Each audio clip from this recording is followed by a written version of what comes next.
Si vous avez une douleur thoracique, que signifie-t-elle? Cela signifie qu'une des artères est en train de se boucher, elle est en train de s'étouffer et elle vous envoie un signal.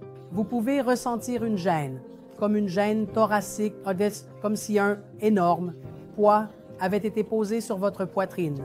Cela peut être associé à de la transpiration, des vertiges, des difficultés à respirer, un sentiment de grande faiblesse. Ce sont les symptômes qui suggèrent qu'une crise cardiaque est en cours, qu'elle se produit et vous affecte. Il peut y avoir une gêne thoracique accompagnée d'une irradiation vers la mâchoire et les bras. Donc, ne négligez pas ces symptômes. Ces symptômes sont très significatifs et ne les ignorez pas. Ce que vous devez faire lorsque vous avez ces symptômes, c'est que si vous êtes à la maison et que vous êtes seul, cherchez du Disprin. Les comprimés de Disprin sont disponibles dans chaque foyer. Prenez 2 comprimés de Disprin, dissolvez-les dans de l'eau et buvez-les. Si vous avez une statine, un comprimé de statine qui traîne à la maison, prenez également cette statine. Si vous avez du sorbitrate à la maison, alors placez 5 mg de sorbitrate sous votre langue. Cela peut vous soulager de la douleur et contenir encore la crise cardiaque. Maintenant, la meilleure chose à faire est d'avoir le numéro de l'ambulance en numérotation rapide sur votre téléphone.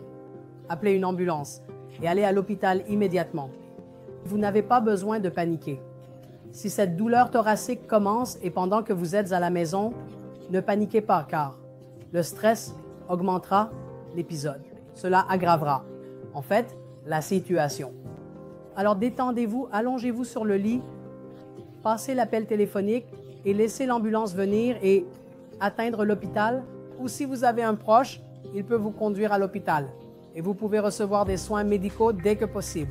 Maintenant, si quelqu'un perd connaissance, cela signifie qu'il a une syncope.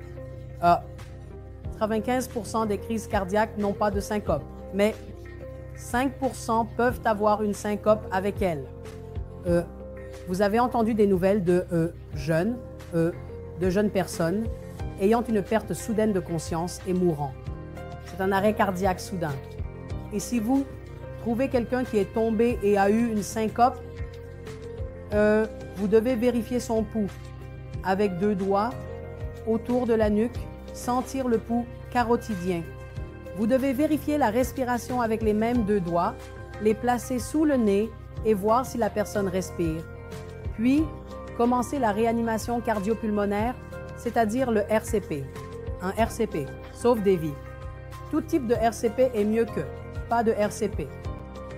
Dans le cas où vous avez un DAE, défibrillateur externe automatique à proximité, la vie peut être sauvée de manière plus efficace. Qu'est-ce qu'un DAE?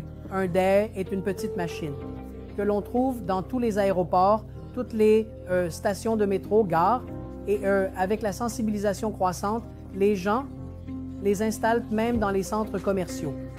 C'est une petite boîte, elle est accompagnée de kits d'instructions.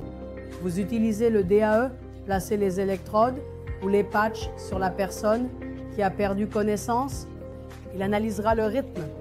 Il vous indiquera en cas d'absence de rythme, vous continuez la RCP. Si le rythme est malin, c'est-à-dire sous forme de tachycardie ventriculaire ou de fibrillation ventriculaire, alors il délivrera un choc et sauvera une vie. Donc informez-vous sur le DAE, informez-vous sur la RCP, sur le SOT, sachez ce que vous devez faire en cas de douleur ou d'inconfort thoracique. Consultez votre cardiologue, rendez visite à votre cardiologue, faire un bilan de santé préventif est en réalité le meilleur moyen de vous protéger de toute catastrophe qui pourrait survenir. Merci beaucoup pour votre écoute attentive.